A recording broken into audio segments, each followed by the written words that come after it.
চেয়ারে বসে থাকা মেয়েটির পায়ে মোটা ব্যান্ডেজ দেখলেই বোঝা যায় কতটা কষ্ট নিয়ে সে এসেছে জীবনের একটি গুরুত্বপূর্ণ পরীক্ষায় অংশ নিতে। পাশে মা বাবা, চোখে উদ্বেগ, তবু ভেতরে অদম্য এক শক্তি।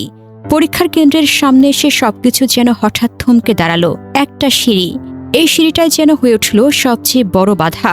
মেয়েটি ধীরে ধীরে চেয়ার থেকে নামল। মা এগিয়ে এলেন, মেয়েকে ধরে আস্তে আস্তে সিঁড়ি বেয়ে উপরে তোলার চেষ্টা করবেন।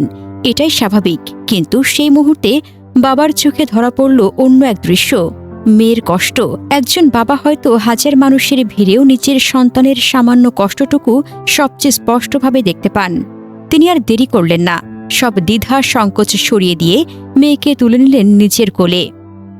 চারপাশে অনেক মানুষ, অনেক দৃষ্টি, কিন্তু একজন বাবার কাছে তখন সবচেয়ে গুরুত্বপূর্ণ ছিল একটাই বিষয়, আমার মেয়ের যেন কষ্ট না হয়।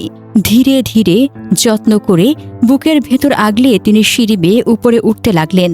মেয়েটির মুখে তখন লাজুক একটা হাসি, হয়তো একটু অপ্রস্তুত, কিন্তু ভেতরে ভেতরে নিরাপত্তা আর ভালোবাসার এক গভীর অনুভূতি।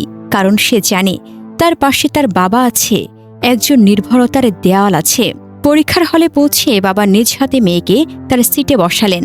কয়েক মুহূর্ত কথা বললেন, হয়তো বললেন, ভয় পাস না, ভালো করে পরীক্ষা দে। এই ছোট ছোট কথাগুলোই হয়ে ওঠে জীবনের সবচেয়ে বড় সাহস। এই দৃশ্যটা শুধু একটা পরীক্ষা কেন্দ্রের ঘটনা নয়, এটা একটা জীবন্ত প্রতিচ্ছবি। একজন বাবার ভালোবাসা কেমন হয়, একজন সন্তানের জন্য তার দায়িত্ব কতটা গভীর হতে পারে, আর পরিবার নামক বন্ধনটা কতটা শক্তিশালী হতে পারে, তার এক অনন্য উদাহরণ। আমরা অনেক সময় ভাবি ভালোবাসা মানে বড় কিছু, চমকপ্রদ কিছু, কিন্তু বাস্তবে ভালোবাসা লুকিয়ে থাকে এমন ছোট ছোট কাজের মাঝেই, যেখানে একজন বাবা নিজের সম্মানের ক্লান্তি, সামাজিক দৃষ্টি সবকিছু ভুলে শুধু সন্তানের স্বাচ্ছন্দ্যটুকু নিশ্চিত করেন। বাংলাদেশের বাস্তবতায় এমন দৃশ্য নতুন নয়, কিন্তু প্রতিবারই তা নতুন করে হৃদয় ছুঁয়ে যায়। কারণ এই দেশ এখনও টিকে আছে হাজারো এমন নীরব নায়কের জন্য, যারা কোনো শিরোনামে আসে না, কিন্তু সন্তানের জীবনে হয়ে ওঠে সবচেয়ে বড় শক্তি। এই বাবা সত্যি এক বটগাছ, যার ছায়ায় দাঁড়িয়ে সন্তান ঝড়ঝাপটা ভুলে যেতে পারে।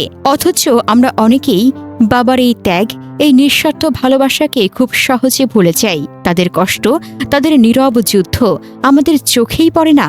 আজকের এই দৃশ্যটা আমাদের মনে করিয়ে দেয়, একজন বাবা শুধু একজন অভিভাবক নন, তিনি একজন যোদ্ধা, একজন পথ প্রদর্শক, আর সবচেয়ে বড় কথা, একজন নিঃস্বার্থ ভালোবাসার প্রতীক। এমন বাবাদের প্রতি রইল গভীর শ্রদ্ধা ও ভালোবাসা।